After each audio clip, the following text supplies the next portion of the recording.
Welcome to Nightlight. Step away from the mainstream and gather around as we enlighten the world and our realities and travel this cosmic journey we call life. Join us as we share with you and provide that beacon that can guide us all to a better way. Explore with us as we examine a metaphysical montage of spiritual insights covering everything from the mundane to the magical, UFOs to unicorns, and everything in between. This is a time of awakening, of sharing and evolving, of spreading our wings and soaring on the cosmic breath of creation.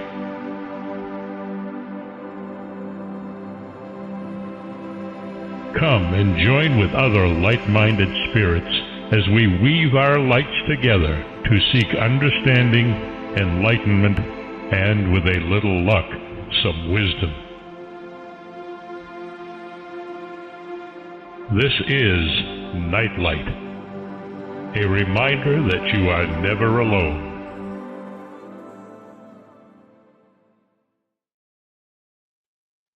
Welcome, everybody, and welcome to Neon Twilight with Solaris BlueRaven. Obviously, I'm not her, but she is here, and she will be here in a few minutes.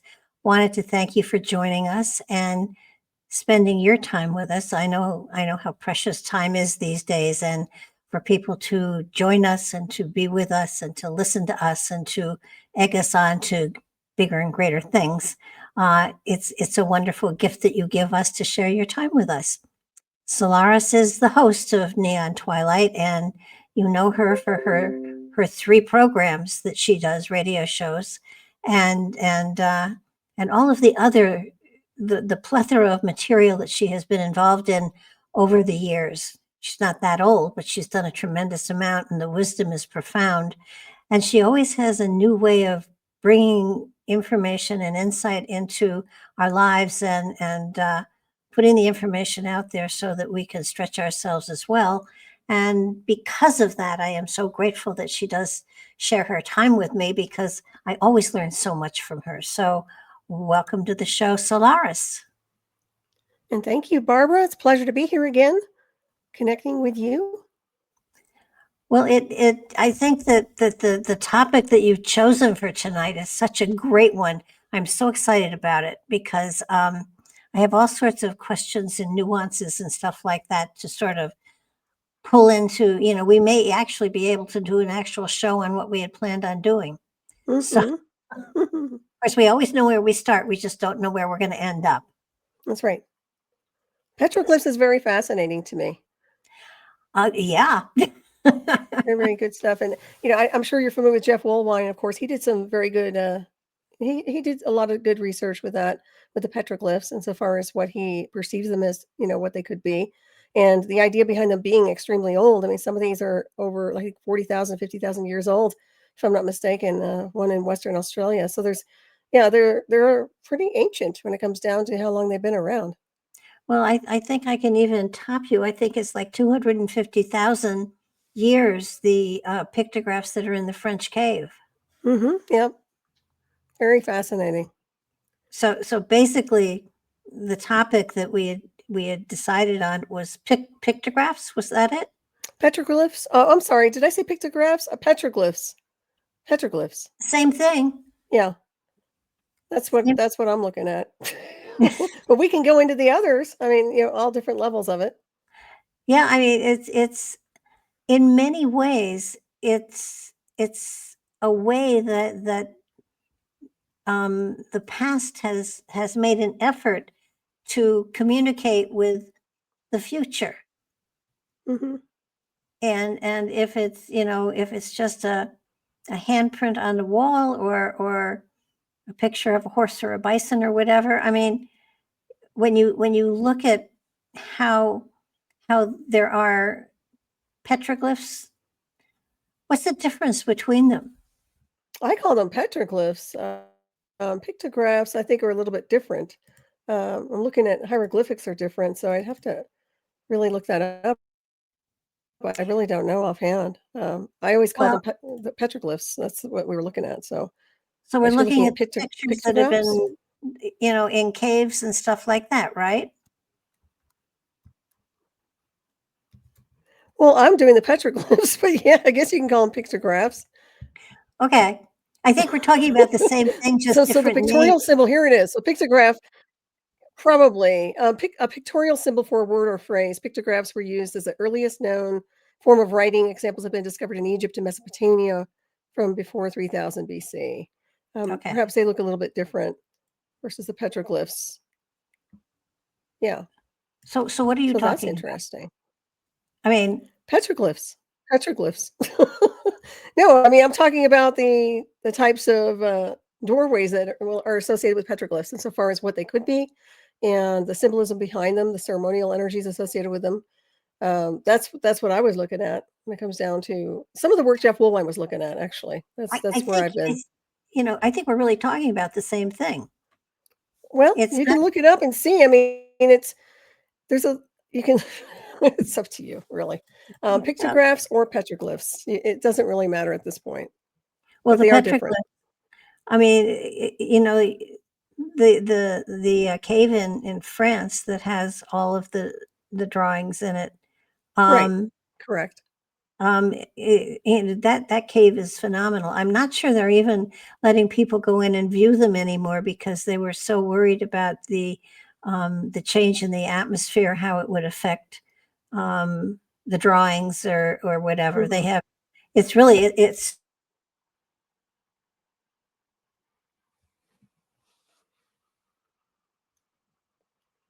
Oh, fascinating if and you can see the different the different drawings that are mhm. there, and it's amazing. But when Patrick and I, when we did the book on UFOs, we went all the way back 250,000 years, and they're there, and so it's sort of like it is a way of communicating with another generation. It's kind of like Gilroy was here type stuff, and Mhm. even out in the West, the I think the symbols that I've seen the most of, people are kind of referring to the Aztecs, having created a lot of them, Mhm. which is fascinating as well. And the thing is, what are we doing that in some way is going to be a message to the generations, the thousands of years from now that come, that are going to remind them of this particular time. And we're not doing anything. The only thing I can think of is Mount Washington, and I'm figuring that sooner or later some idiot's going to blow that up, and then that won't be here anymore. Mhm. Right. Well, I think most of that, the future would be technological insofar as artificial intelligence goes. That's probably where the archives will be. But nonetheless, yeah, when it comes down to something like this, yeah, I see that more than likely they won't have anything in association with that kind of an imprint, which I find kind of sad in a weird way. It is kind of nice to see some of these things and the fact that they've lasted so long. I think Well, that's interesting, and they're different to everybody's perception. They're not. There's nothing set in stone, no pun intended. But yeah, they are set in stone. That's the thing. If mhm, in South America, there's that one stairway that has the history of the whole culture going up the stairway, and it's fascinating. Of course, they can't read it, but even if you look at some of the things that the stones that have been carved that have symbols on them that have been left behind, I think the one that impresses me so much are the ones at Newgrange. Are you familiar with them? I don't think I've seen those. Newgrange is I think I have to look Ireland, at and they've got Okay. the swirls um, all over the place, as though the symbol of a swirl going into the center and then coming back out almost creating a labyrinth in the stone, it meant something. It Oh, was a okay. symbol for something. Mm-hmm. And I don't think it was push here, but you do wonder. Mm-hmm. Well, almost like a spiral, like a doorway, like what Jeff Woolwine was describing too, with some of these petroglyphs. They were in association with the stars or imprinted in association. At least that's the way he's been looking at it. And some of the elders were looking at it that way too, is that they were cosmic doorways or a version of a doorway.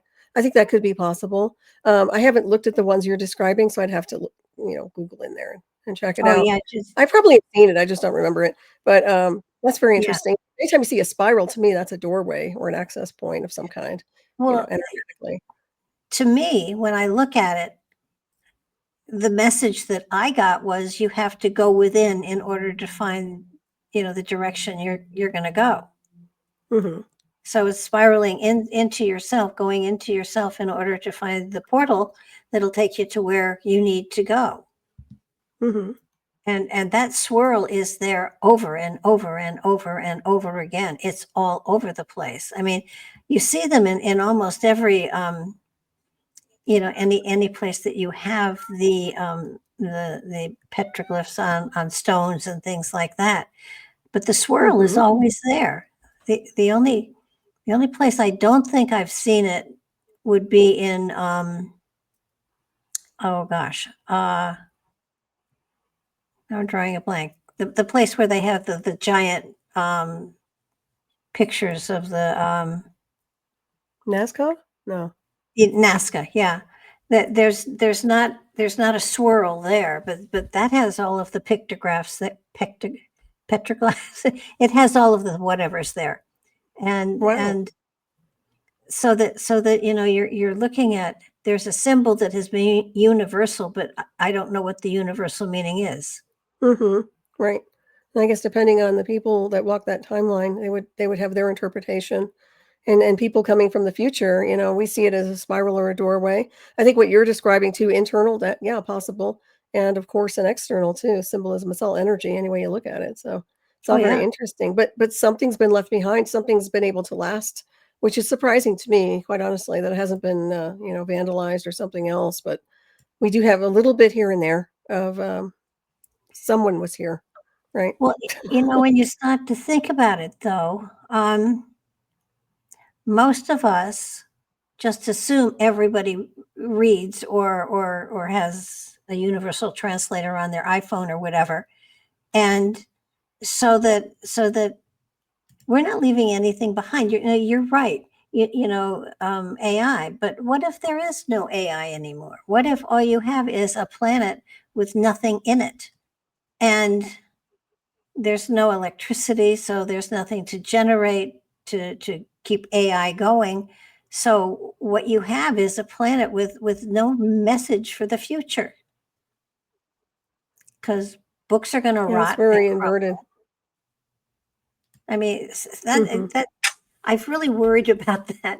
Not that I'm really worried about the end of the world, but when you stop to think about all of these generations that have left tablets or engravings or hieroglyphs or whatever, it's there, but people can't really interpret it.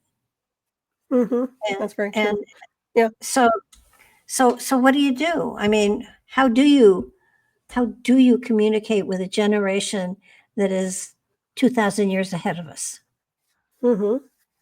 Well, for beings like us, I think it's more about the consciousness aspect and mystery schools and this, that, and the other in association with, cosmic intelligence. When you're looking at what these people were about, I mean, it was a whole different storyboard more than likely, but it is a marker to some degree about where they've been, what they witnessed, how they're telling a story, right?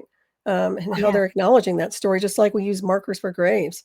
Not that that's a graveyard, but my point is that obviously something important enough for them to put an image there or an imprint of some kind. But yeah, I think it's kind of interesting to see how things can go almost inverted to such a degree it's almost primordial, and then all of a sudden it's like super high tech and just off the rails when it comes to artificial intelligence. I mean, that's a whole different breakaway civilization.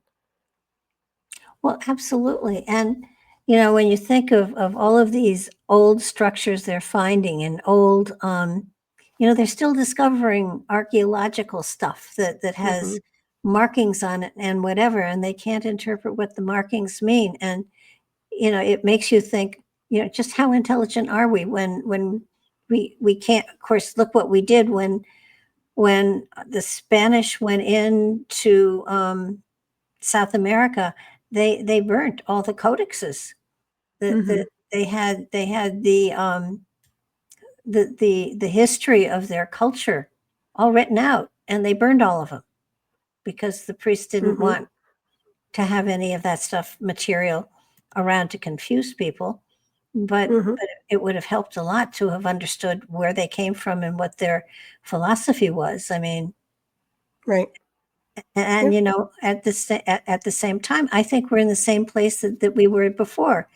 If we came across a culture, would we really protect it, or would we destroy their background and try to impose ours on it? Oh, definitely impose. Definitely erase. I mean, you can see that right now. You can definitely see it right now. And even something as simple as the Atlas, for example, Atlas 3I. Some people are speculating, but my point is that if they were to perceive that as an extraterrestrial intelligent design or some kind of a technological design where it was considered to be a threat for them, they would destroy it rather than to learn about it. This is the mentality here. And that's something I don't resonate with at all. But I've seen it, and this is the erasure of history, his story, her story. We've had it for centuries and centuries. We don't get any real data. I mean, it is what it is. I mean, you can take it with a grain of salt as far as I'm concerned, unless there's true evidence.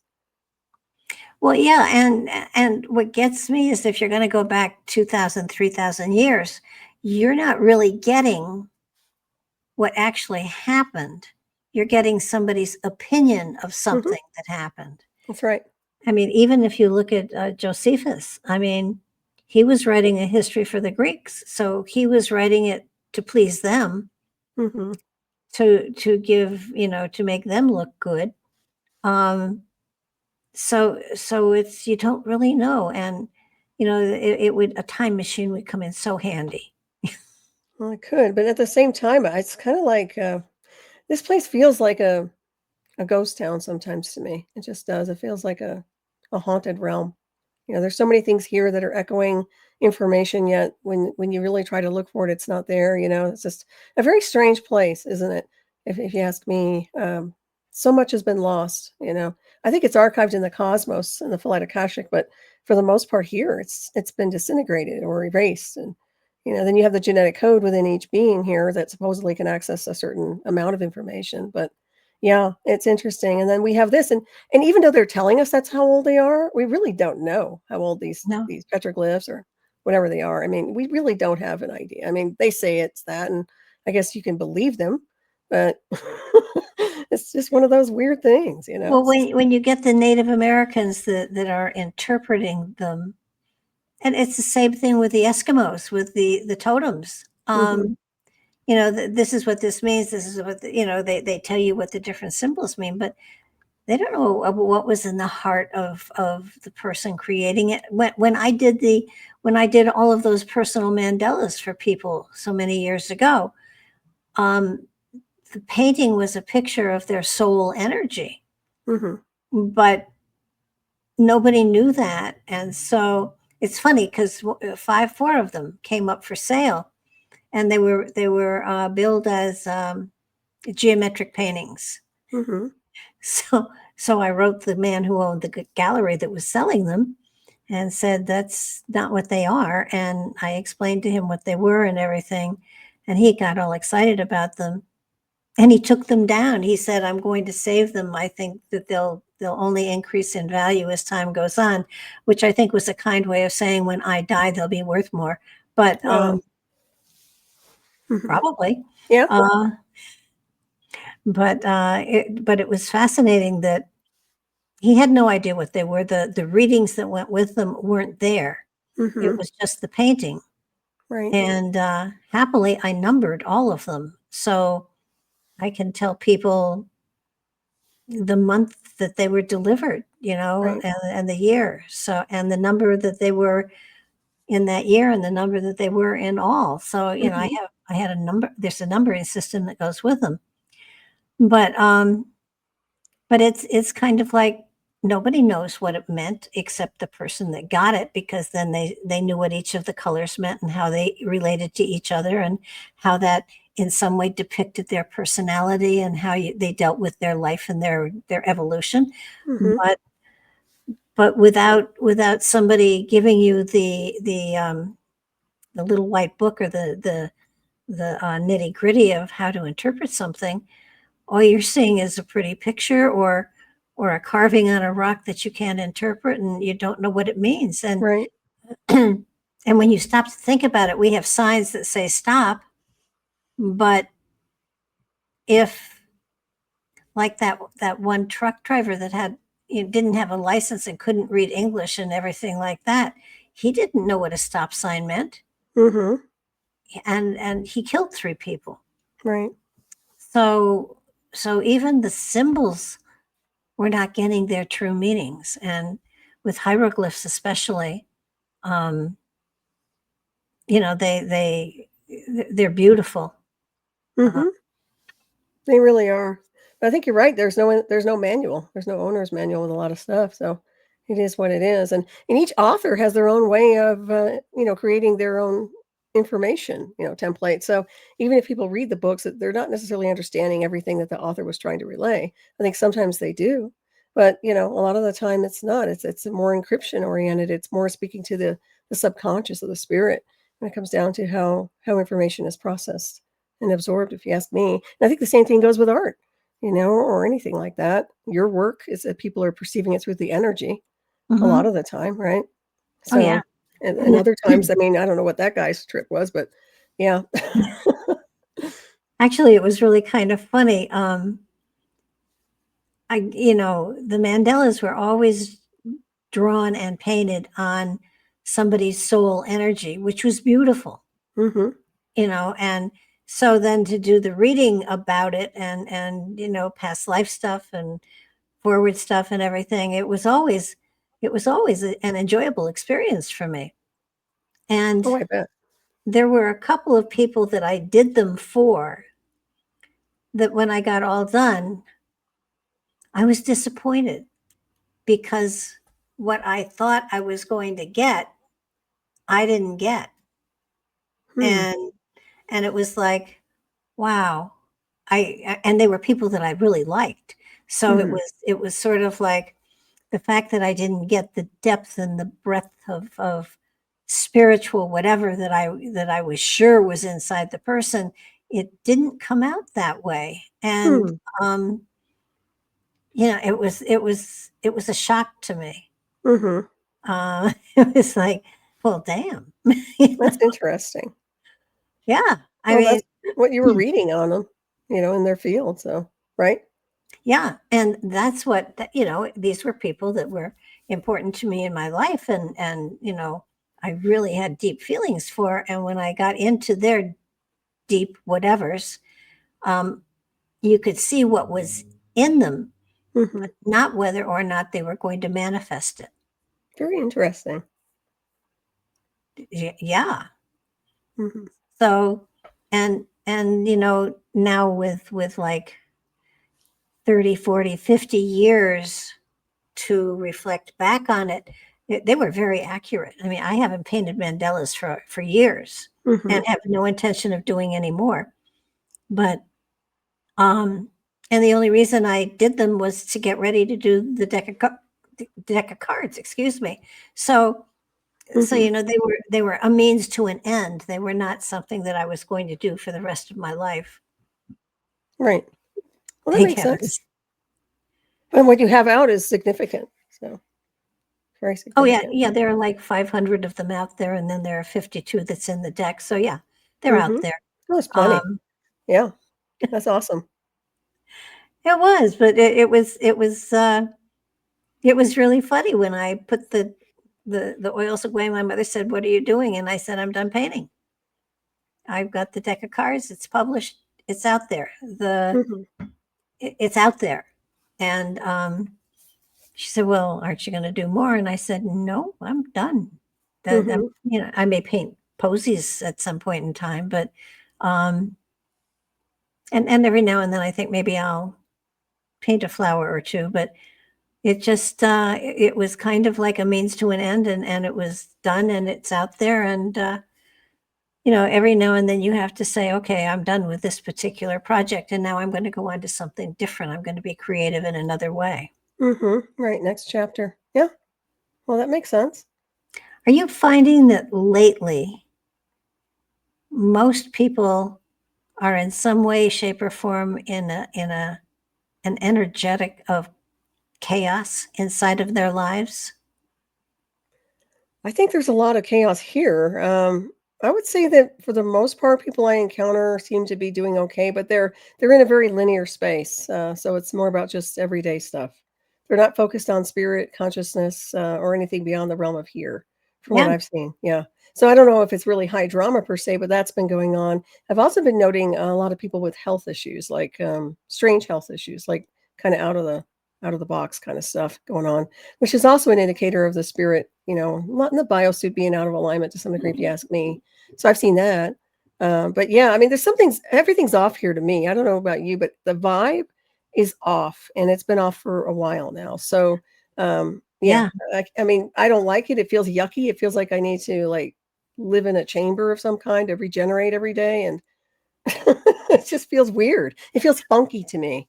Yeah, That's the only way I can I'm describe it. yeah, I'm finding the same thing. It's sort of Mhm. like people are saying, my world is upside down. I don't know what to do. And Wow.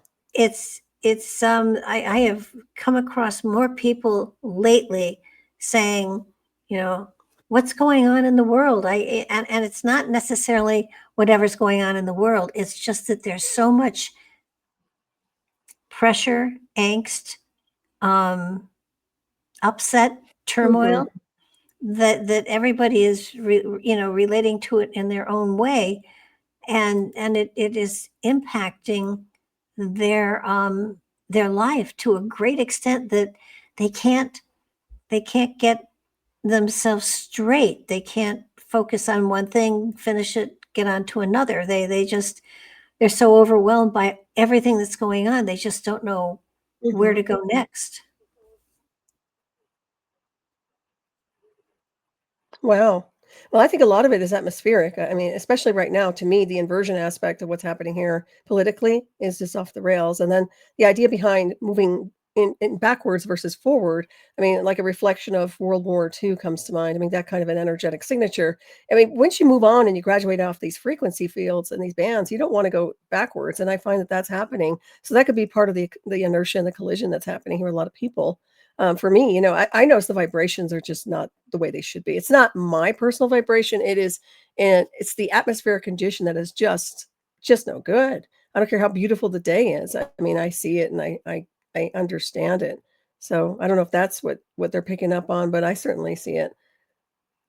Well, I All is think right. strange. All is very strange. Well, I think this is a red moon tonight Oh yeah, we had the blood moon. Yeah, the lunar blood eclipse. moon and Yeah. an eclipse tonight. So, Yes, I think it was strange. last night, wasn't it? In I want to say Australia, because it's not visible here in the May United have been. States. I knew we had something strange going on.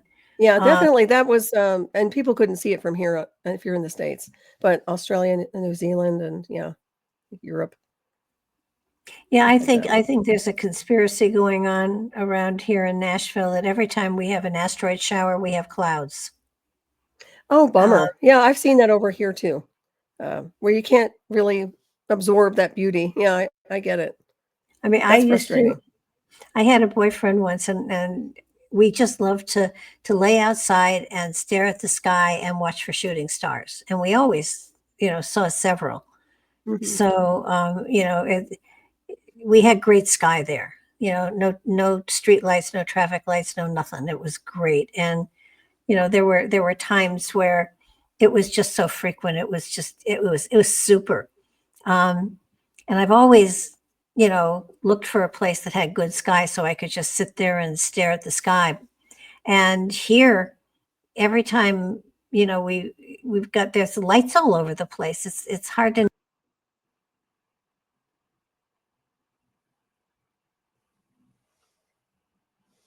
Oh, You there? yeah, I'm here, but something froze. You froze. I lost Solaris. Wow, that's She'll be back. strange. Anyhow, shooting stars, I um, I love watching them. It just, for me, it's magical. And Mhm. are you back yet? Yeah, I'm here. Can you hear me?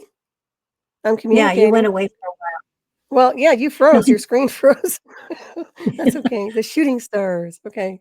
Shooting stars, yeah. I just think It's that beautiful. that they're such fun.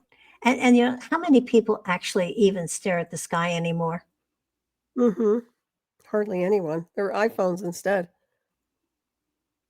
Well, you know, when I think of what I used to do with my son, we used to go outside and we used to look for shooting stars. You know, it wasn't Mhm. so much television, it was, you know, let's see what nature is doing. It's And beautiful. oh yeah, no, that was great fun. But now there's lights all over the place, and it's not as easy to get a good piece of sky No, anymore. it's not. It's all satellite systems and a lot of other stuff happening. Air traffic is crazy. Radio signals are all over the map. It's changed dramatically. That's what I mean by the energetics too. That's a contributing factor to our antennas, our own array systems. Well, you know, I'm finding that um, what's going on externally, you know, in the world is draining, and I am Mhm. finding having to turn news off and all sorts of things off because I just first of all, I have no impact on it.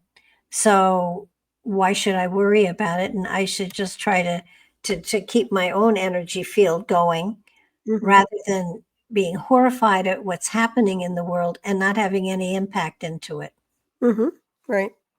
Yeah, it's a split. It's like a split timeline. So yeah, the less energy you give to it, the more power you'll have for sure. I agree. It's an energy suck without question. Well, it's just I don't know when you get you get to certain places in life, you start to think, how can I share magical stuff with people without feeling like, you know, standing on a soapbox and stuff like that. So that's one of the reasons why we've taken your suggestion, by the Mhm. way, Oh, about the cool. remote viewing. And Greg is putting up the 12 remote viewings that we did on Mhm. onto YouTube. And I'm working on 12 new places to go. Oh, nice. Very so good. that so that once we get the 12 old ones up there, um, we'll be able to do 12 new ones. And I want to go into the underwater stuff that they found off the coast of California that looks like a huge coliseum. Mhm. um, I want to go into that cave that has all those huge crystals in it that's in South America. um, There are a number Oh, of nice. places that you know, I wanna go into that meteor Mhm. that's aimed at us. I want to where else did I wanna go? I wanted to go into, Derinkuyu, I think. Maybe even Gobekli Tepe, just to see if we can go back and see how and why they were created. Mhm.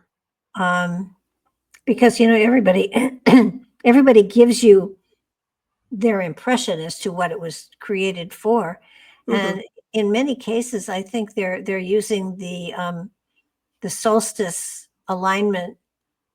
They're overusing it. It may be Mhm. a part, but I don't think it's the only thing the only reason that things were created was for recognition of the solstices. I think that Mhm. there had to be a better meaning for it. Right. And I think that there's a new show on History Channel, and I think it's called Above History. Mhm.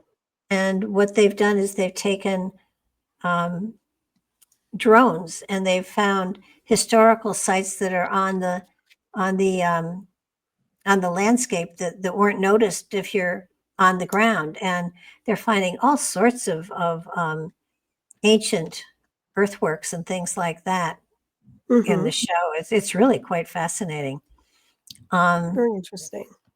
but well, you know, there's so much here on the planet that we haven't really investigated. I mean, the whole rainforest is full of all sorts of um, towns and structures that we haven't uncovered yet. Of course, if you uncover them, we lose the rainforest, then we lose our atmosphere. But you got to be careful about this. But there's so much out there still that we haven't discovered about the planet, and they're talking about going off planet, which is fascinating too. But isn't there still a lot here that we haven't learned as well? Well, it's up to each person, I guess. For me, I find that this place is kind of dim. But when you're looking at the stuff that you want to explore and learn, well, if you think about these black technologies and their types of satellite systems, they've already looked and seen it all. So drones catching a glimpse of something that the mass collective hasn't seen, that's one thing. But I'm sure that they've seen more than they'll ever communicate through their own satellite systems and black technologies. That's another aspect of it. So I find that a lot of it's already been investigated and researched and archived. And then there's another level to where regular people here want to explore. And I think that's great. But I wish them luck insofar as getting the truth, because you know how when you start to go and dig into something, there's always someone there to try to cover it up or redirect that information. So we'll see. Yeah. But yeah, I think it's for each explorer. I mean, if what they want to do here on Earth, that's great. If you want to do something that's more galactic, then that's even better. I think it's just a preference, really. Well, it's like the Great Pyramid. I'm not satisfied they figured out what it was for yet. And you've I been mean, there, right? haven't just You haven't been remote there in this viewing. lifetime. No, Okay. That's why I say I haven't been there in this lifetime. But it is interesting because that would be a good location to physically look at on so many different levels. But yeah, there's a lot to that, if you ask me. well, when they get down to the point that they figure that it may have been a generator of energy of some sort, I'll go with that, because there's no hieroglyphs in it. There's no paintings in it. There's no nothing in it. And they're saying that it was a tomb, and it wasn't a tomb. They didn't, in pyramids themselves, they've rarely found that they were burial chambers. So what was society doing? Replicating something they saw and trying to be a part of the past, or what? Because it doesn't make sense to me that they're still saying, Khufu built it and Khufu didn't build it. I mean, old narratives. Yeah, I agree. And also, you think about it like a shell, like it's not what it used to be. It's a shell of something else, right? So I think that's part of it too. We're looking at a version of something that's, it's like a skeleton almost. So that's a whole different level, and building up on that. Like it reminds me of like a launch pad where, you see the remnants of a launch pad, and that's what it is. But before that, you don't see the rocket or anything else. So I think there's a lot of components for sure. And it's sad because you're right. I mean, with this narrative that they create, it's regurgitated data, and a lot of it, fits the narrative of what they want to teach everybody. But is it correct? I mean, that's a whole different avenue, and in my opinion, no. So, yeah, that can be frustrating. Well, and then I the know. psychic radar comes in, thank goodness, because that helps. Well, when when Patrick was alive, he was looking at the in South America where they have the Pyramid of the Sun and the Avenue of the Dead. You know where I mean? Where they had all those little boxy things on that whole avenue. Wow, yeah. Patrick said, "Well, those are landing sites," and he said, "Look at them. They're landing sites." And he said, and the stairs that we have trouble stepping on because they aren't really made for our feet. There's a reason. It's because the feet that they were made for were landing in the vehicles that were there. And he said, they were such great architects that if they were making those stairs for human feet, they would be different. And nobody ever thought about that stuff. Oh, excellent observation. Yeah. It may have been a parking mall of some sort, but it's to me, and he was so logically oriented. and not mystically at all.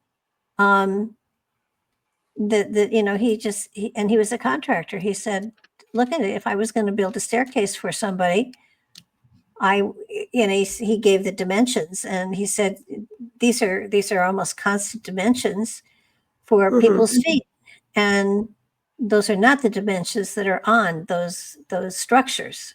Mm-hmm. Ergo, they were for different kinds of feet." Very interesting.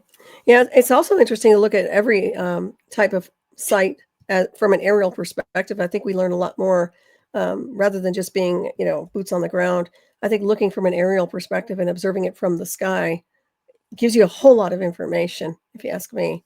Oh That's yeah. just anyway. I mean, what a huge difference!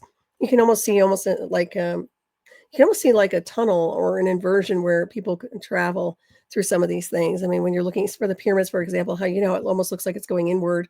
I mean, there's that you can say it's an optical illusion, but it's really not. I think there's a lot more to it than what people see, and I think that's why I love looking up from looking from the aerial perspective, and I'd like the drone aspect, or even further, the satellite systems, so we can see everything Oh yeah. and be able to, the stuff that NASA has access to, that would be nice to be able to look at some of their data that's beyond classified and just kind of decode rather than sitting here and getting the regurgitated, sanitized information. Wouldn't that be nice to just get their raw data?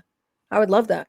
Oh I yeah. could spend hours decoding that, or even just, you probably don't even need to decode it once you see it. So, yeah. Well, and especially in South America, because South America wasn't covered by Mm-hmm. any of the ice cap, so that has a better connection to the past. Mm-hmm. And in one of those big pyramids, and I don't know which one it was, or temples, or whatever you want to call them, inside of it, they kept digging down and finding structures on top of structures, but at the very bottom there were tunnels, and in the tunnels that there was mercury, Mm-hmm. and like quicksilver, and it was all over, and it was in the Chinese emperor's tomb. They used quicksilver to denote water. And one Mm-hmm. of the reasons they haven't dug into that particular pyramid is because the mercury levels are so high in the soil. They're afraid that if they open it up, that they could contaminate everything. It's a good thing. It's a good excuse. Mm-hmm. But this one in down in South America, and I'm wondering, quicksilver isn't something that is natural. You have to combine things to get quicksilver, Mm-hmm. and yet it was there. Yep. Alchemy. Thousands of years later. Mm-hmm. How'd they learn that? I Right. mean, And the tunneling systems alone. I mean, now we have the boring. Yeah, yeah, the alchemy. Yeah, very, very interesting for sure. well, That's a and good point. and it's the tunneling too. What I find strange is I'm finding when I do the predictions for every month, I keep hearing tunneling. I Mhm. keep hearing stuff that's going on under the surface. And I'm wondering, is there a Mm. reason humanity goes beneath the surface at any point in time? We have the Indian tribes that say the ant people saved them. They took them underground until it was safer to come up above ground again. Um, and I'm wondering if our society is thinking there's going to be a need for humanity to go underground again.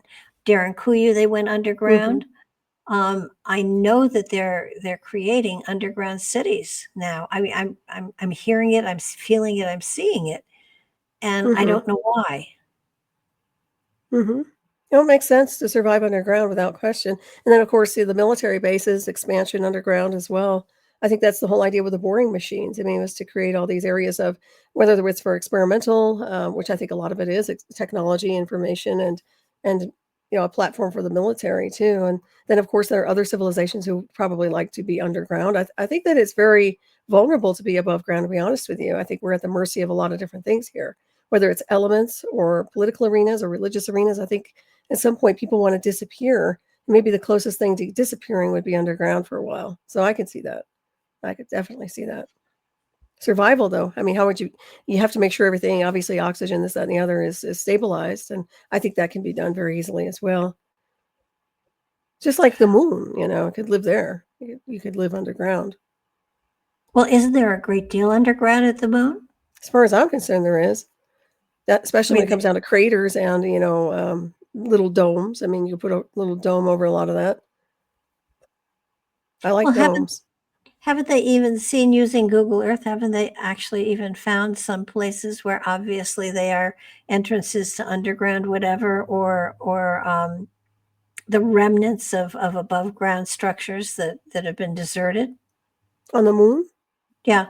I think a lot of people have said that, and then there's Google Earth, and I know your friend who does a lot of that wonderful stuff with Google Earth imagery has picked up a lot of things, Mary Joyce, yeah. Yeah, she's done a lot of good stuff, accessing stuff that gets erased later on, so, yeah. Well, she's often said, if you find something, take a screenshot of it immediately, because the government will go in, and I know she had found something, and she gave me the latitude and longitude, and when I went and looked, it was blurred. So, and she has her screenshot, and I have mine a day later. That's nice. I'm glad you at least got a screenshot from it. Well, the whole idea of them building nuclear reactors that we don't need on the moon. I mean, this, that, and the other, that's the storyboard, but it's already very self-sufficient, if you ask me. So way beyond free energy aspect. So they don't even need to do that, but yet they're talking about it. I find that after they say, oh, look what we've done, I think there's plenty there already that they can just utilize, right? They don't have to do a whole lot. The more I see and the more I learn and the more I hear, it feels to me as though everything superficially, especially, news and things like that, it doesn't mean anything, because there's a government that is working beneath this government that has actually got control over everything, theoretically. Right. Yeah, it's just basically a diversion. And I would say that the one world government is already in place. Seems that way. In America, yeah, there's definitely something afoot that comes down to that. Yeah, I don't like it. I'm telling you now, I don't like the vibe. So it's not the new world government I'm interested in. That's for sure. It's the vibration. You can feel it just feels like a dimming. It feels like a dimming process, and it feels energetically like inertia and like I think there's a lot. I think they're dialing down frequency bands, to be honest, and not personal frequency bands. Like you can raise your vibration, I can raise my vibration, but the idea behind what they utilize to attenuate and change the vibrational fields here, I think have been dialed down quite a bit, and I think a lot of people are honing in on that too. I'm starting to get the feeling that the masses on the surface are almost like cannon fodder. I mean, yeah. And they're trying to keep us quiet and keep us occupied so that we don't ask too many questions. And they're creating drama with governments and stuff that it's almost as though it's all fake. Yeah, no, I agree with you 100%. It's like a propaganda storm. That's my point, is like, what are we doing wasting our time? Even witnessing this is like, and keeping ourselves busy doing what we love. I think that's a huge thing. But at the same time, that's why I say this place. I mean, my goodness, when does it stop? When does that carousel end? It just seems like it's non-going. It's ongoing, not non-existent when it comes to off-world. It's not like this. I'm sorry. It's just not. It's just here. It seems like they have all these problems, and I just don't know anymore. I keep myself pretty powered up. I keep the place pretty shielded, and I've got my beautiful crystals and everything else around here. But I'm telling you, you go outside and you just go into town, you can feel that, and I can. I mean, it feels like chaos. It feels like people are out of it and they're overexcited in a very non-productive way. So I've noticed that. They're just overstimulated, I guess is the word, and it's like when they've had too much microwave transmission and they're all bouncing around, but they don't know what to do with themselves or their energy. And a lot of the time it is the iPhone or something else like that. And you're right. It's like all distraction, mainstream media, this, and the other. and find things that you love. But at the same time, I'm not going to walk away from what they're doing. I have to observe it and see how far they're going to go with this thing. Seems like they're going pretty far.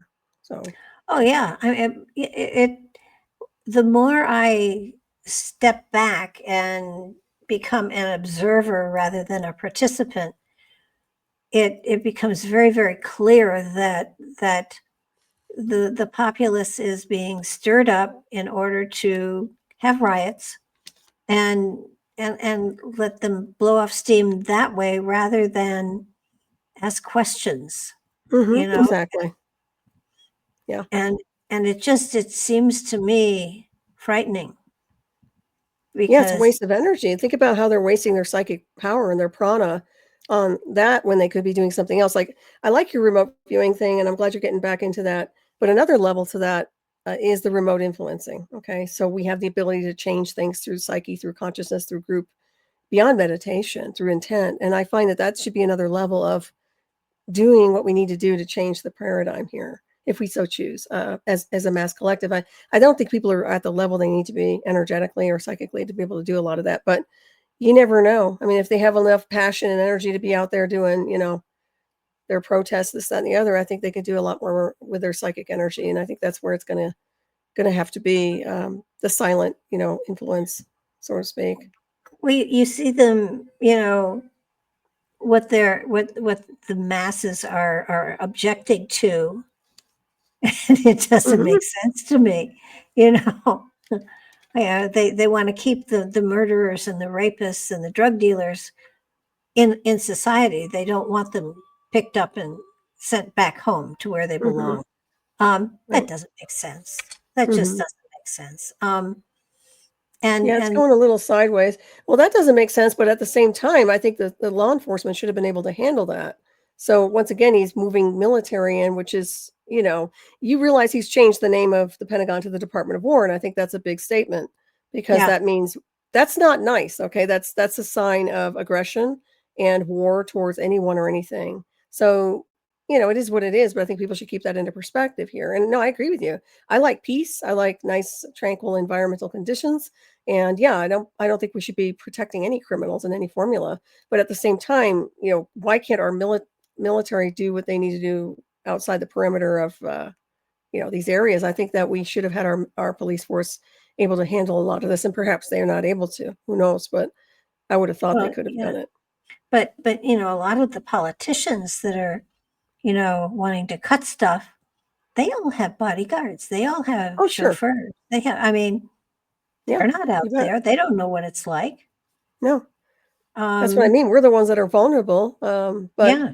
yeah, these guys are protected. I mean, it's easy to cry tough when you have the military standing right next to you, or Secret Service, or somebody else. I mean, that's my point, But when you don't have that, let's see how strong you are. Let's see how tough you are. It's a way different scenario. And everybody here, I mean, America's pretty savvy when it comes to our own, taking care of ourselves and our independence. But nonetheless, yeah, that's very, very strange, to see this push, I guess you could call it. And it's a psychological push too. So, Well, it is, and I keep seeing more and more of this ramping up as we get, mhm. you know, I don't see it stopping. I No, just I don't see, either. I haven't looked at your forecasts, but have you put one out yet? Another one? oh yeah, yeah.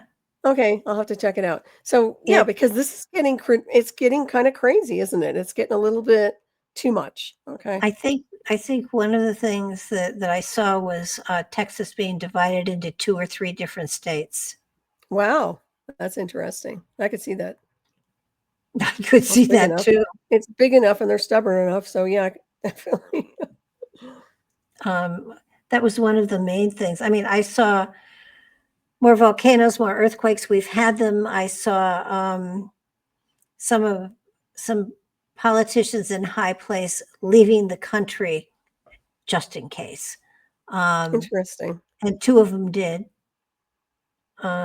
Forget who it was, but 2 of them did so far. And they have their So, bunkers too. I mean, they'll oh have yeah, access to what they need to sustain and survive. There's no doubt. And plus, they're looking at other things with off planet too, but that's a whole different trajectory. It's very Well, interesting to watch this timeline here. oh yeah.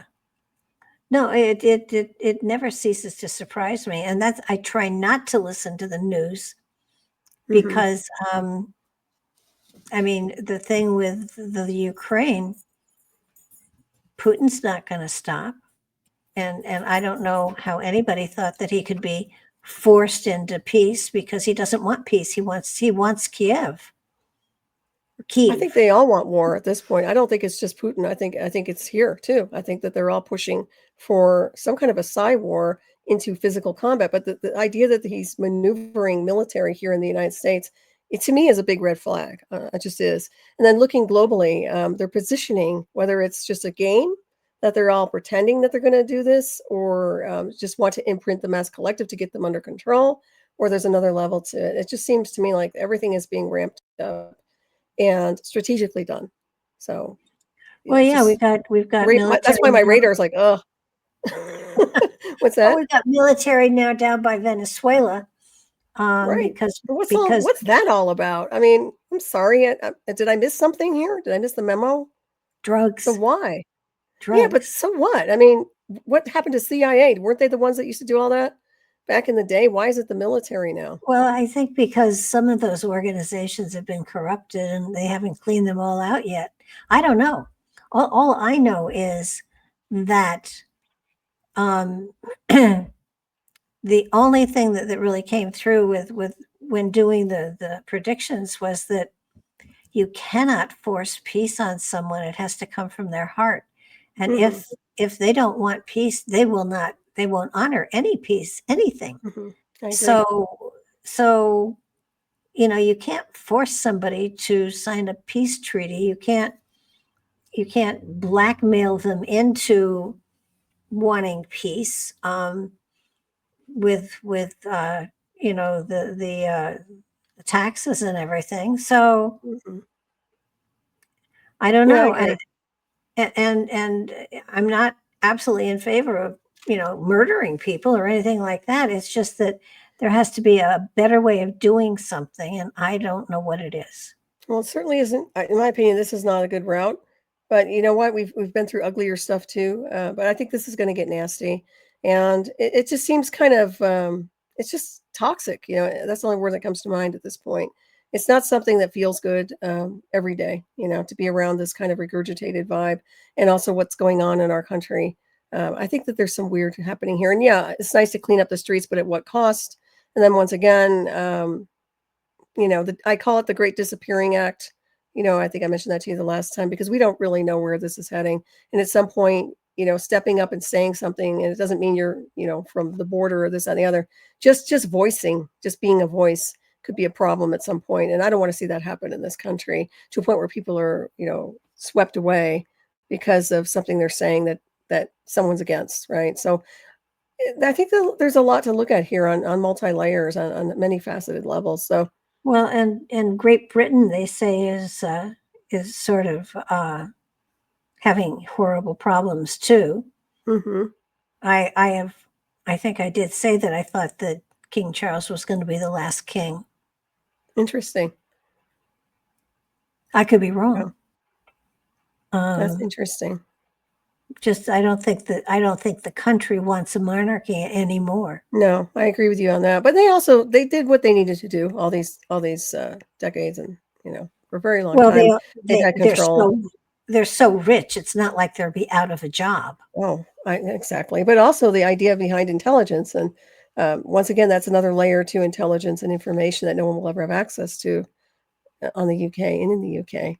It's the same thing with our areas here are classified, beyond classified. I consider them to be that kind of an area where it's beyond classification to some degree, even though it appears as just, the king and, hanging out with his billions of dollars, whatever else he has. They're very interesting. That's for sure. Well, Queen Elizabeth and Prince Charles were members of the family of 300. Which is one of the underground organizations that are trying to steer society. I don't know where they're trying to steer it, to be honest with you. It doesn't feel like it's there are all these organizations and groups that answer to one another. Right. But I'm not sure if they're out there for the betterment of the human race or for just their own little group. Well, I think it's more about their own little groups. I really do. I think it's the ones who are in that class war of extreme wealth, and it's global on that level when you think about it. So when I look at everybody here, the way they see military, and I've said this before, but military looks at the masses, and especially in the United States, as collateral damage. I mean, they're not going to protect them. I don't care what anybody says; they don't protect civilians. So they're not assets. That's why they don't protect the assets, because the American people are not an asset to them through their eyes. So it's the same concept. I mean, you're dealing with class wars, and to what degree do they just dissolve each community and each group of people here on this realm?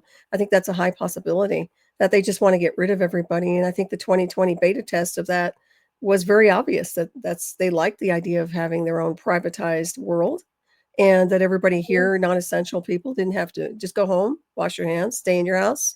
We have satellite observation on you. And I mean, I know it sounds dim, but that's what I saw.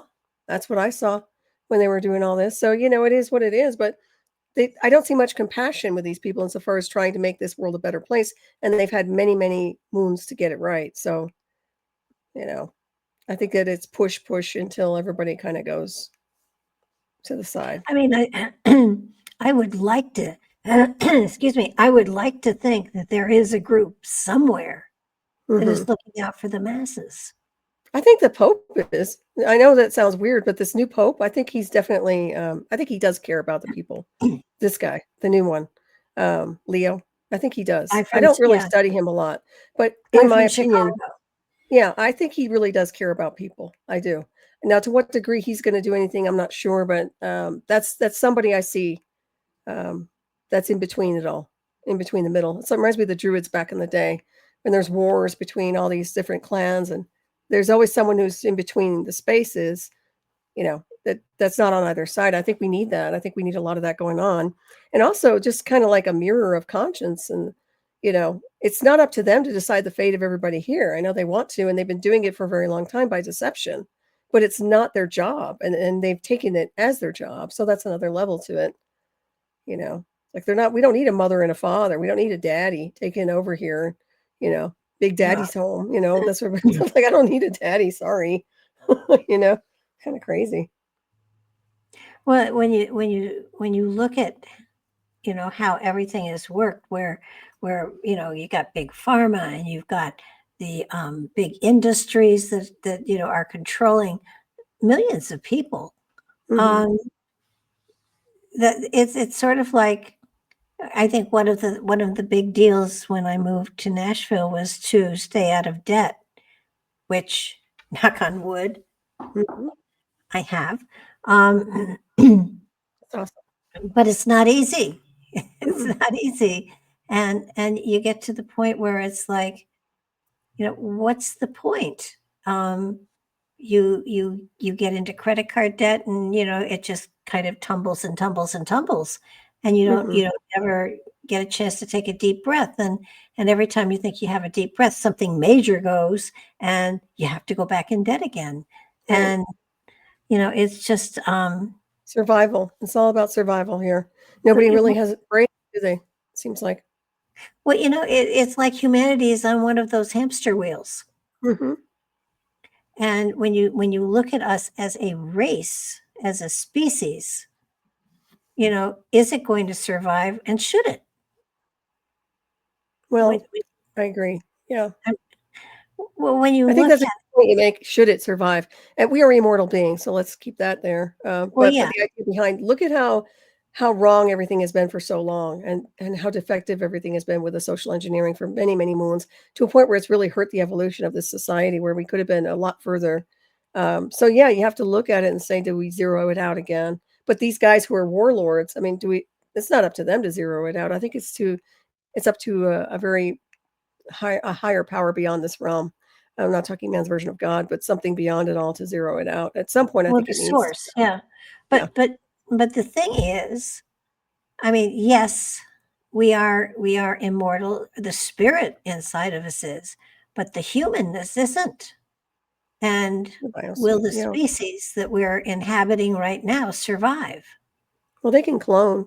I mean, there are levels to it, in my opinion, where they've experimented enough that they do have a way to keep this type of genetic code going. Let's put it that way. But when it comes down to everyday people, I think that they're vulnerable. I think they're very, very vulnerable right now, and it's obvious to me that that's going on. It's like they're all. It's like the cliff. It's like they're all heading towards the cliff. Even if they're The not trying lemmings. to. Yeah. It just seems that way to me. It's getting really strange and volatile in a very strange, almost a subliminal way, you know. But I see it, and I'm sure you're reading it the way you Yeah. have been, and I don't like it. I don't. I keep complaining to Greg. Oh my God, is there another month coming? Do I have to Oh, do this again? oh, is that with us? No, but with Oh, the, good. with the predictions. Um, Well, I think it's good that your radar is on it, and I think the remote viewing once again can dovetail into a lot of that as well. So there's a lot coming. There really is. They're trying to keep a lot of it from everyone, although they're using this, rapid fire distraction. And it's good you're not paying attention to the media. I really don't watch the media. I just see a lot of the sound bites on YouTube when I'm over there, and there's plenty over there. So oh yeah, it's just crazy. but it's kind of like, okay, I know that we are going through a cycle. It's very obvious that we are. If you look at Philip Lindsay and his philosophy on the different ages of man and how we cycle through from the golden down to the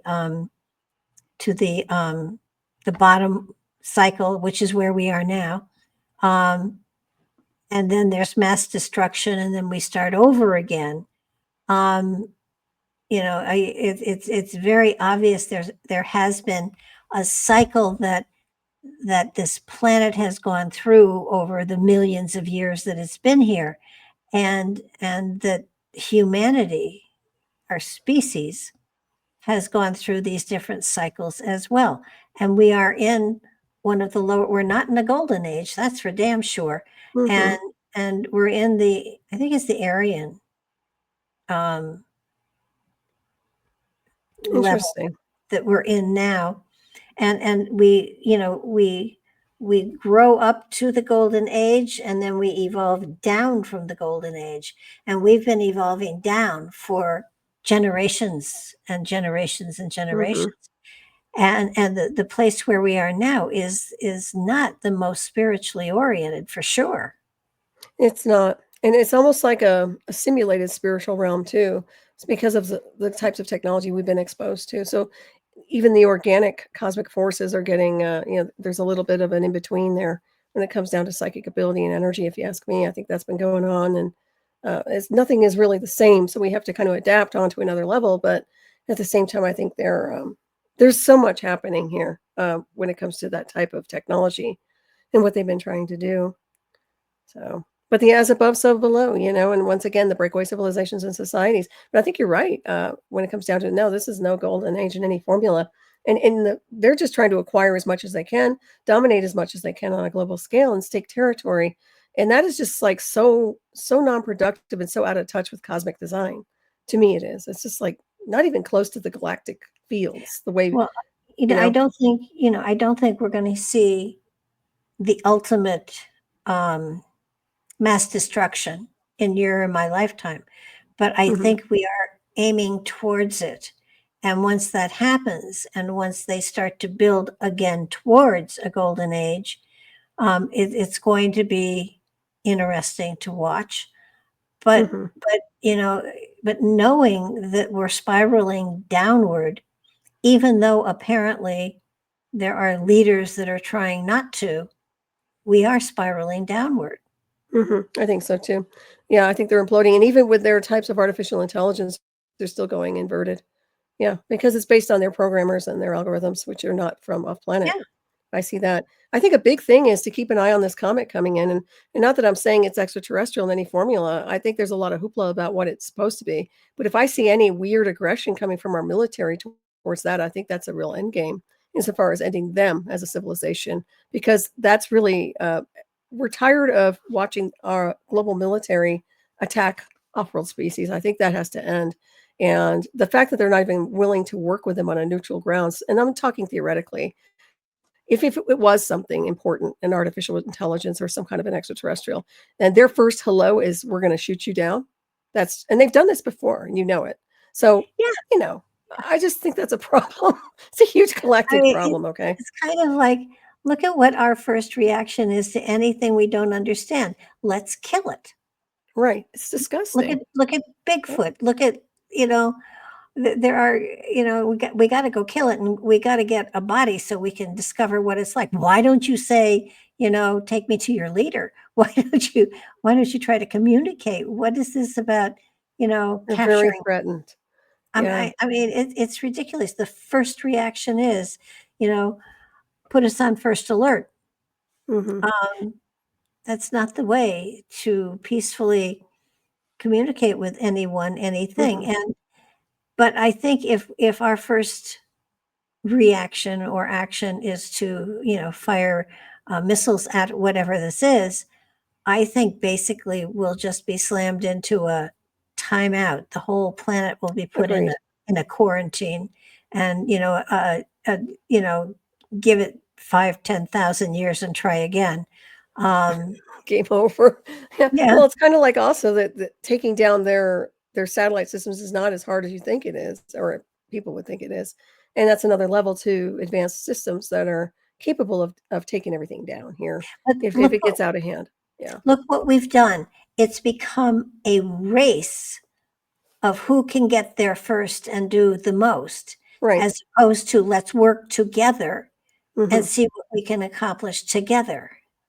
Yeah, it's almost as if they have the technology, but they're acting like primordial, you know, I wanna call them gorillas, but my point is they really are kind of inverted when it comes to their type of, caveman mentality, because they have the tools technologically to go to these destinations to some degree, but when they get there, the same old behavioral patterns and lack of higher consciousness is there. It's just that primal, dominance is still there, and it's like, that doesn't fly. It just doesn't fly. I don't know why they think it would, Well, but that's what I'm seeing here. look what they've done with Antarctica. Everybody Mhm, has their own little section, and don't go in that section because that's not ours. And mhm, why couldn't they have just done one major research facility and everybody work together? mhm. Isn't that basically what the CERN collider is supposed to be?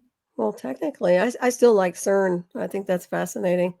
It's like a simulation of black hole technology, and of course, a lot of people have speculated that it's time travel beyond time, but I think it's definitely opens up portals and is capable of doing a lot. And as a matter of fact, in my opinion, I think that it has done a lot of things energetically or technologically to this realm that most people don't really pay attention to. But But yeah, no, I go ahead. isn't CERN where they're all working together, Well, supposedly. supposedly? I mean, but still, it's like, what are they really working on? I mean, honestly, I'm looking at a different lens than, but I still think there's a lot in correlation to gateways and how we can open up gateways and portals using that Um, particular thing. what do you know about black holes? Well, I know you can traverse through them, although they're talking about that now, but back in the old days, nobody would talk about it. But I've written a little bit about it. In my opinion, I think they're access points, depending on the type of singularity and the type of frequencies and fields that they're working with. But I think we can access and traverse through them. Some are synthetic black holes, some are manufactured, engineered, and others are more cosmically organic. And I'd say those have more of a wormhole tendency. But then they were talking about, the white hole, which in my opinion, I think it is a way to go in and out through that. So, so you go in through the black hole and then you leave through the see a white hole. I'm looking at Because magnetic fields and gravitational fields and then anti-gravity through the I white got hole. the other day when I was playing, um, I got that. First of all, I was working on how do I begin something I'm going to be writing, and I finally got, you know if if we are immortal, if the universe is immortal, there was no beginning and there is no end, but there is a spiral.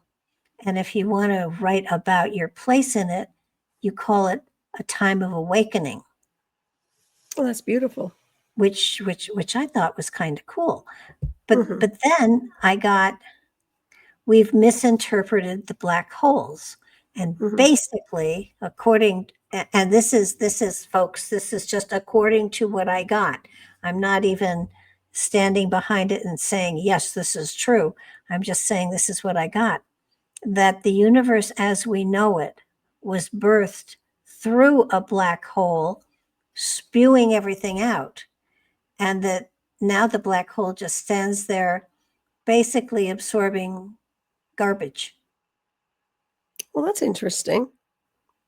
That it became a black hole after it's kind of like it's the belly button. Hmm. And that all of the planets and all of the galaxies and all of the everything was birthed through a huge black hole. And now the black hole is basically gathering material so that at another point in time, millions and billions and trillions of years from now, it can birth another universe someplace. Hmm. That's very interesting to me. I look at them also like machines. So you look at the technological aspects of a black hole creating life, right?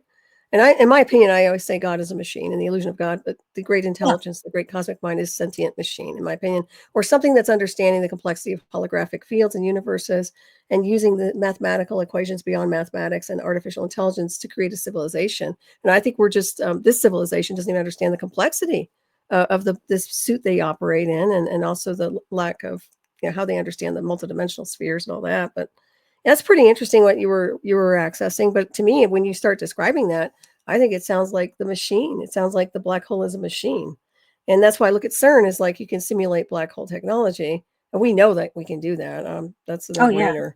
So obviously, if they're simulating black hole technology here, it's been available out there as well. I mean, So I once don't think again, it's anything to be afraid of. no, I not at mean, all. And I think and it's used for traversing quite a bit. If you, and when you say the birth of stars or the birth of something else, highly possible. It's the one way to traverse, like I said. Um, very, very interesting, actually. And I still think there's to this level where this place is, this terraform rock called Earth. I believe that there is some kind of a stasis under at the access point. So it'd be Antarctica beyond the access point, South Pole. But if you were to look at the field itself, it feels like something's keeping it here. That it's not supposed to be here, but there's a stasis field that's keeping it there, and that needs to be moved. I don't know if you've ever noticed that, but try remoting it sometime because I've looked at it and I've seen it, and it's really strange. It's like this black field. well, So we did go into one of our remote viewings was into Antarctica, and it was a place in which there were portals to other dimensions and other places. Um, I don't know, darkness. That's something I hadn't. I know that there are areas that are no-fly zones, which mhm, are a little confusing down there. Why would they have a no-fly zone down in Antarctica over? One of the no-fly zones is over a lake that is actually not frozen. It's mhm, a lake, and the fact that it's not frozen means it has to be heated from below in order for it to stay fluid. mhm, I would think. There's no explanation for that no-fly zone. It's just like, you know, they expect us to take things and just walk away and accept them, like a no-fly zone in Antarctica. Tell me why. mhm. Right, exactly. Um, there's a no-fly zone over a certain section of the Grand Canyon. Why? I mean, it's the same area where Kincaid's Cave is supposedly, but Mhm, why is it a no-fly zone? Why can no one go climbing there? right. What are they Well, that's what I hiding? mean. Yeah, I well, mean, I think a lot of it is staking territory and also anything that's highly sensitive. And I'm not talking their research and their inventions and their technology. I'm talking off-planet intelligence that they want to make sure that it's obscured from the masses. And I think that's part of it. I've always said that the North South North Pole access points from the north and the south have been very sensitive areas, and not just military, not for the military, but literally for off planet. So once again, yeah, it is interesting to see that they're basically pushing everybody around and bullying them, saying you can't have access to this, you can't get here, you can't get there. But if you're part of this particular club in whatever division, you'll be able to access it. And even then, they're being watched all the time, so it's not like they have any freedom. But yeah, Well, it's frustrating for us. We're a good remote viewer, and I know I am. And so when we look at these things and we get into the energy and the systems, I trust that. I don't think it's imagination. I don't think it's fantasy. I think we're dialing into things that are way beyond the field. And I think that that should be acknowledged, you know. And I know that's why they've always worked with these, sci-spec technologies and all kinds of things. And, we can go on and on about their remote viewing that they've done. So, well, when when Admiral Byrd flew into Middle Earth, and then when Project High Jump happened, I mean, when Project High Jump happened, and we lost the ship and planes and all sorts of stuff, and they just said that it was a scientific expedition that came back early. Well, why?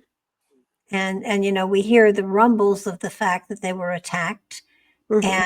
and if that's the case, why was it just left alone? Why was there not further investigation? Why was there not? I mean, we know that there had to be more to it. Mhm. Right. They didn't just run away. Come Well, on. just like anything else, I mean, look at the books you put out with Roswell and everything else. There's always like case closed, nothing to see here. Everybody move along. Let's create another storyboard. I mean, we've seen this forever and ever and ever. And I find that had they just been frank and honest with people and treated them as adults rather than, 2-year-olds, I think we would have been better off. I know that sounds strange, but I do think that people, good or bad, they need to know what's really happening instead of the deception, because that just leads into more distortion. But yeah, it's frustrating for me. It's very frustrating to see this. That's why I'm like, and that's why the vibe, the vibe, right? So you know what they're doing to create this yolk. And then we also know the higher frequencies that are just incredibly magnificent that we want to be part of, that we choose to be Oh, yeah. participating with. That's all I care about. I know that's the work you're doing. And then yet I'm not like in drama mode, but I have been like in this midst of this crazy here where I'm watching it all fly, in the cities, and you can feel it energetically. I think our Well, state's definitely a target too. I think that's part of it, but that's sort of what got me. I have two books I'm playing with, and one is called What If, and one is called 101 Spiritual Questions. And mhm. I'm it was sort of like I was going to put the two together, and then that didn't work, and so it's kind of like I guess I write them both at the same time, That depending on sounds about right. depending Why on not? what I'm feeling. But and the what if one is just so far off center that it's fascinating, because I was trying to figure out a way of explaining, you know, where we really came from, who we really are, what our real destiny really is, and one of the explanations that came up was kind of interesting. It was like that everyone, when we're birthed, we create a box of our truths, our beliefs. And some people have circular boxes and some people have square boxes. And the people that have the circular boxes, are willing to grow and expand and embrace other things. And the people with square boxes have sharp corners and stiff walls, and and they won't go beyond what they've been taught. Mhm. And it, that made sense to me. I know Mhm. people who are very intelligent and have square boxes of their inner truths, Mhm. and you can't talk to them and not not debate but share, Right. because it's their way or the highway. Mhm. Yeah, very rigid in their thought form. I think that's the way they've been socially engineered, but at the same time, once they experience something, they tend to change their state of being and consciousness, and that's when they start to evolve. So some people, I think they lack experience, to be honest. And sometimes you have to be a diver in those waters to get the experience, right? You have to get your feet wet. I was talking to somebody the other night, and I finally said, "What are you afraid of?" why are you clinging to something that could be expanded, not negated, but expanded? Mm-hmm. And why are you afraid to even talk about the possibility that there could be more? And it was shut the door, slam the door. No, no, no. Wow. And I'm finding more people like that these days. Oh my goodness. That's interesting. Was that a reading you were doing on someone? No, it was just a friend I was talking to. That's really interesting. Well, that's too bad because they need to open up. Maybe they're just set in their ways. Yeah, and then it was like, they said, I feel sorry for you that you just are so uninformed. And I said, What? not You? the case. That's laughable, Barbara. Not the case. I said, yeah, if you don't want to listen to what I've got to say, that's okay. I am fine with that. But don't feel sorry for me because Oh I my really feel goodness. great. It's not like you know everything. You know quite a bit. My goodness. How stupid No, they are. but I don't have to, it's funny. I don't have to protect my belief system. Right. I'll listen to anything. And if it fits, I'll plug it in. Right. Yeah. Open-minded. Yeah, absolutely. Yeah. Well, that's what I like about brainstorming, and our conversations are always about moving in different directions and comparing notes sometimes. And yeah, I mean, there's nothing set in stone on anything. We're just navigating on a lot of levels. But yeah, I find it interesting that some people aren't even afraid. I mean, they're not even willing to look. They're too scared to even, go to the next level of their own spirit. Well, yeah, and that's okay because this lifetime, that's what's appropriate for them. But Hmm. but you kind of got to shake your head and just say, "Oh my, I'm so sorry." Right. You know, Good grief. What do you talk about after that? not The much. weather. Yeah. No politics. Oh no, that's even worse. No, Ugh. but you let them rant and rave. I mean, it just. But I love the idea of the black hole be a belly button to the universe. That's cute. I like that too. That was kind of cool. Birth of There was a stars. purpose to it. Hmm. Very interesting. Well, I'm looking forward to you getting those books in motion and putting them out there. Me too. Yeah. It's really funny. I kept thinking, okay, I'm going to get everything caught up with the writing that I need to do, and it was so funny because I looked at the calendar and I was talking to Greg and I said, "Oh my God, it's that time of the month again. I've got to write another." I started to laugh and he said, "What's so funny?" I said, "I'm 81, but I'm starting to complain about my monthly job here." Oh, I said, thought I was done with complaining about a monthly difficulty, but no. that's funny.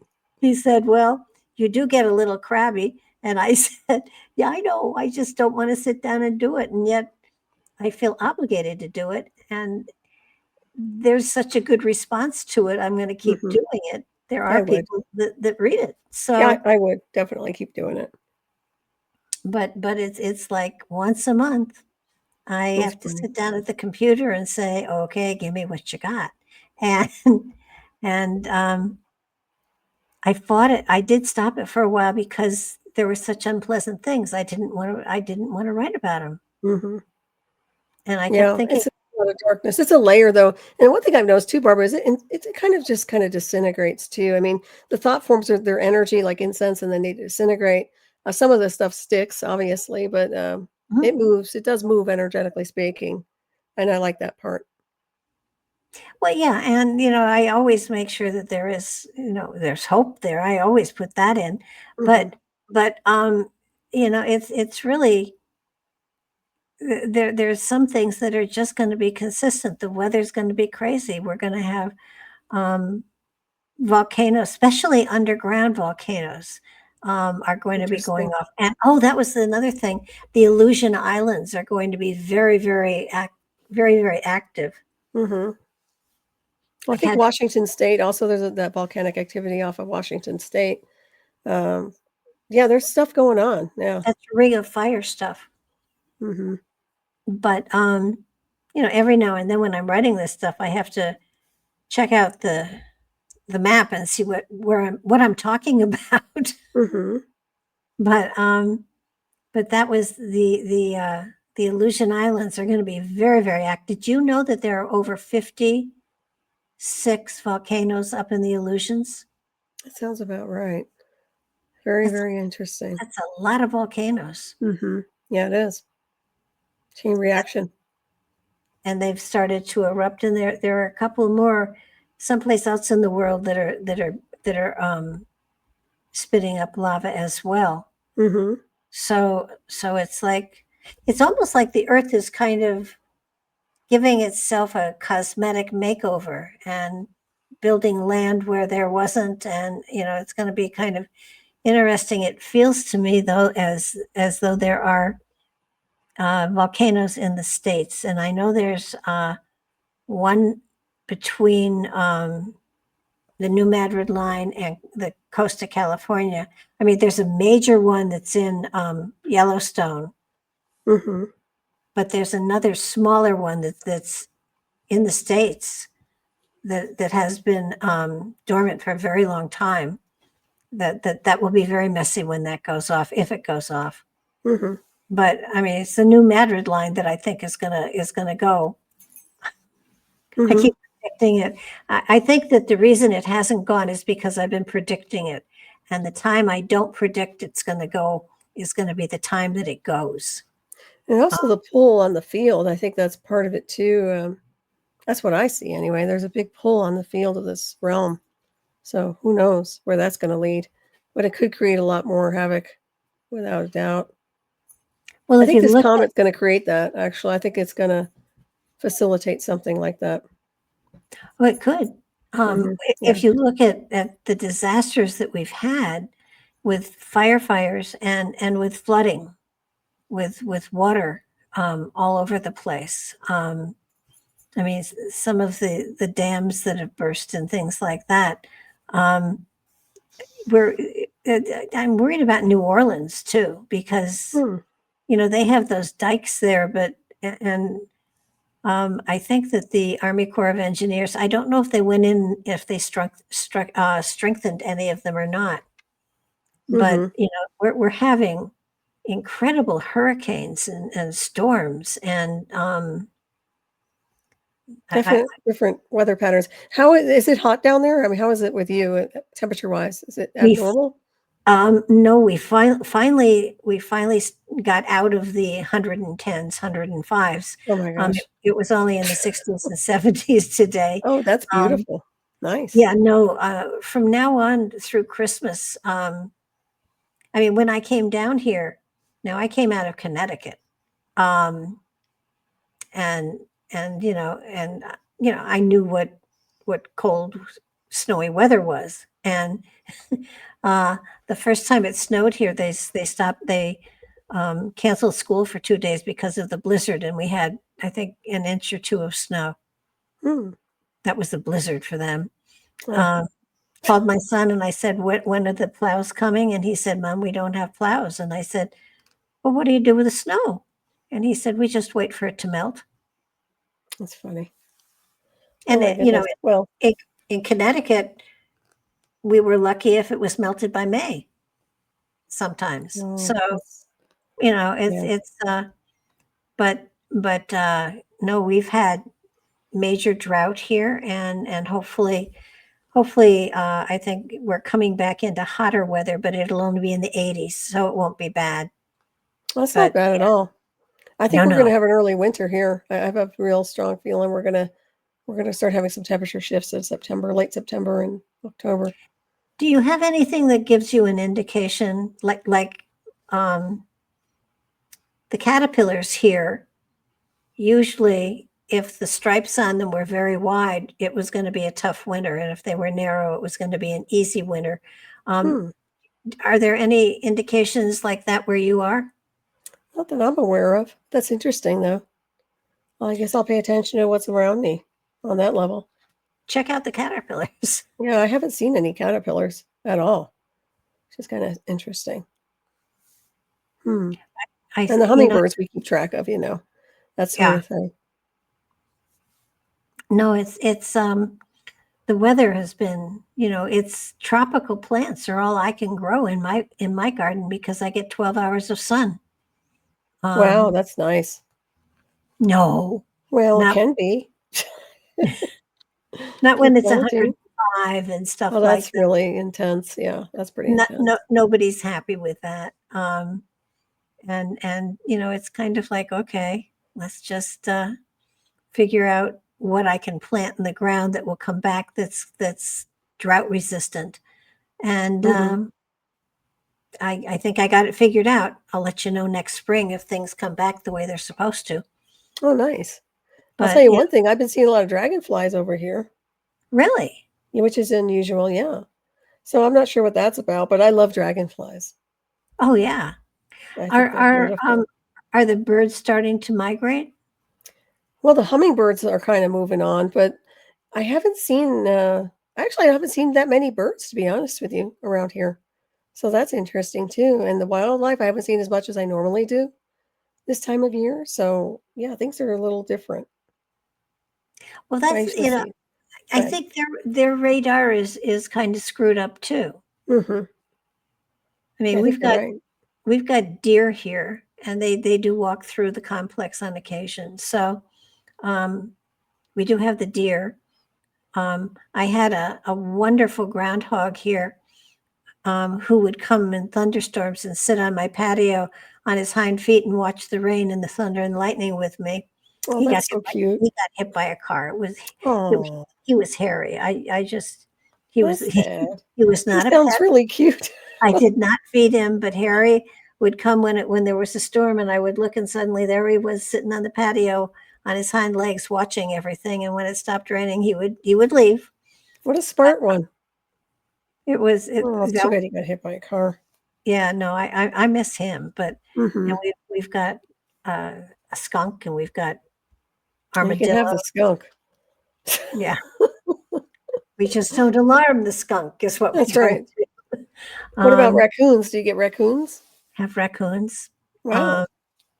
I and turkeys and vultures and I have more wildlife here than I had in Connecticut.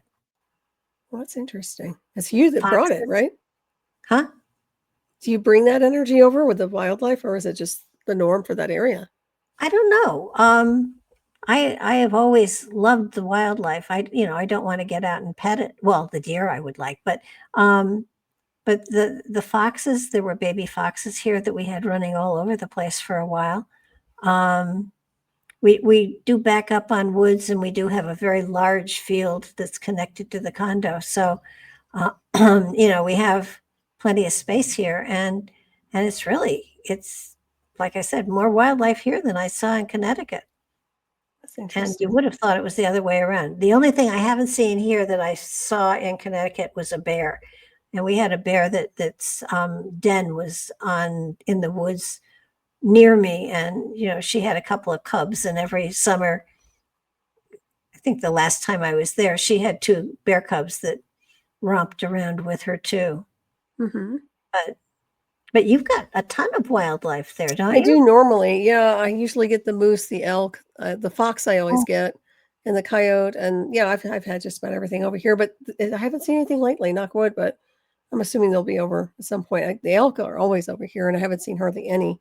And I saw a few deer the other day, so something's afoot. Usually, might be a predator too, because when that's going on, I don't know if the hunters are out well, yet or not. you've got dogs though too, so that Yeah, they do. I mean, they're deterrents for sure. Although moose can just plow down my fence anyway. How they are. He doesn't care. Big old moose. well, you Good do dude it. though. It's I think that was one thing that I thought I would miss when I came here, and I found there was more here than when I was in the woods in Connecticut. So go That's figure. interesting. Yeah. But I can do without the snow. I can Oh definitely do yeah. without the snow. I'm not looking forward to winter again. I'm really not. We didn't really have a summer. I think it went like maybe 3 months. That's about it. Now we're going to head right into autumn. Really, we won't have autumn. It's going to go right into winter, guaranteed. So that's kind of a bummer. Well, we didn't have enough rain for the trees to change color. Hmm. They're just going straight to brown. That's the same here. Yeah. Very interesting. That's kind of sad because I love the aspens changing. They're so Oh, yeah. beautiful. Yeah, they're so magical. They turn that gold. Beautiful. But Well, I've I never know seen. one of the, every area has their season. And Mhm, certainly where I was in Connecticut, it was fall. I mean, the colors were just gorgeous. mhm. Not so much here. Um, if we don't have rain, and we didn't this year, um, the leaves don't change. They don't go yellow and orange and then brown. They go straight to brown, and Wow. yeah, it's kind of sad. Mhm, But it also is very nice to just be able to just use a sweatshirt all the way through December. mhm. That is nice. Yeah. Well, that and the fact that I don't have to shovel anything too. Mhm. And no tornadoes. Knock on wood. Yeah, knock wood. Definitely. But well, We that time of year you wouldn't I wouldn't think you'd get any. No, there's no season for tornadoes anymore. They just come anytime. Wow. That's crazy. So, it's not a matter of "Whew, made it through another season." And never in my life have I had so many weather things on my phone, so that Mhm, I'm becoming very good at reading weather maps. And it's watching for the hooks and watching to see if something has the possibility. I love thunder and lightning storms. You mhm, can't get I can't have enough of those. But when they get so that there are tornadoes that are around, and we have suddenly the phone is screaming at you, go to your safe place, go to your safe place, go to your safe place. That's a little mhm, scary. mhm. Yeah. Does it call it a safe place? Yeah, Wow. they tell you to go to your Doesn't say safe. take shelter, it just says Yep, that, huh? they say That's take interesting. shelter. Mhm, They will announce a warning, a watch, and then a warning mhm, that what is on the ground near you. And so there have been a number of times that the cat and I have sat in the small bathroom in the middle of the house, and with the TV on and my cell phone, just watching to see if something was. They've come close. They've come within a mhm. mile. Yeah, it is close. Very And close. something really wiped out a shopping center and stuff not too far from me, and it was really wild. First of all, it wiped out a jewelry store, and I was all set to go and help them see if there were anything to pick up, because I figured, might find jewelry. But Mhm, apparently they got all the jewelry out before it hit. But um, but it went through half of a Walmart, and it literally cut halfway through. It was the weirdest thing you've ever seen. wow. The stuff that was in, the stuff was gone, and Mhm, then the other half of where the tornado had gone, nothing was disturbed. It was still on. Things were still on the shelves. It was just, it was there. mhm, I've never seen anything quite like it. It probably is the most destructive thing I've ever seen. mhm. It's very eerie too. Something really eerie about those. Oh, when the sky turns yellow, Mhm. something's going to happen. Or is it kinda like a green, a dark green? Yeah, Or yellow does it green. turn yellow with you? Okay, And that's um, interesting. yeah, in that icky shade. And Mhm, there was one storm that when that hit here, and I literally, at night you can see out your window, you can see other houses and streetlights and stuff like that. It was so dark I couldn't even see to the end of the doorstep. oh, It was wow. that dark. I have never seen anything that dark. It was frightening. Mhm, And I was then in the bathroom with my cat and a blanket to throw over us in case the mirror went. And John called me and he said, that it's headed straight for you. And I said, I know. He said, are you in your safe room? I said, yeah. Cat and I are in the safe room. And it missed us, but I've never seen it get that dark. It was so mhm, dark. It just absolutely blacked everything out. It was the most um, profound thing I think I've ever seen. Uh, mhm. don't need to see it again. No kidding. I've been here 5 years. There have been a couple years where there were the warnings. I mean, I get weather warnings when there's going to be a fog, and the cell phone is constantly on just because you need the warnings. Right. Yeah, it's good to have the alerts on there. We have the same thing for fire, this, that, and the other, but yeah. And it is good to have it on for that, without a doubt. Well, But never when I was living by the water, when the hurricanes were coming, we knew they were coming, but we knew what a hurricane was. And same thing when I lived in Minnesota with blizzards. You know what a blizzard is. It doesn't creep up on you. Tornadoes come from out of nowhere. Yeah. Just like, that could be pretty intense, I'm sure. They are. Yeah. Well, hopefully we won't have any more of those for a while. No, I'm not planning on that. I am definitely at a point where, it's kind of like if a tornado hit me, it would be kind of like, oh, I made my bed. Now that's ridiculous. Now nobody will know that I made my bed because my bed is gone. So no, there is always a profound storm of some sort that can hit you somewhere. I've often thought that earthquakes were scariest, but now maybe sinkholes are a scary thing too. Yeah, those are pretty intense too. They just come out of nowhere. That's a high possibility too, with everything here in the States for sure. And earthquakes, I've been in earthquakes before. I'm not a fan of earthquakes at all. You do go into autopilot. What's that? What's the biggest earthquake you've been in? I think it was like a 5 point something. It was in like Santa Monica, but I remember I was quite young, and that's the first thing I've ever been through. And I remember just being on autopilot and just running for the aftershocks, and I'd be like right in the hallway because I couldn't relax. I've just never been through that. And then a gas line blew down the road. It was kind of strange, I don't like the rumbling. I don't like it at all. I mean, I could probably handle it, but that was my first earthquake. Yeah. I was in one, and I think it was only a 3.